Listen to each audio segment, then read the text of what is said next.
Hello viewers, let me fix the printing problem of electricity bill in PDF format which consume 2 pages. The same could be printed on a single page, clearly readable and crystal clear. Now it's a bill in front of you, so in case if I click print, so it will show or require 2 pages to be print.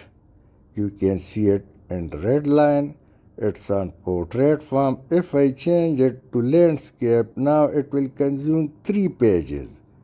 So come back to portrait and come down, click more settings. Remember, these settings apply to all PDF files.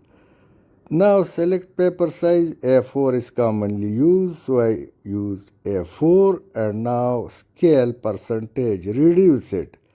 Let me make it to 80. It's still 2 pages. Now let me make it 60, and now it's page 1 of 1. Save it, and you can now print the same bill on a single page, which would be clearly readable, and you can also save the second page.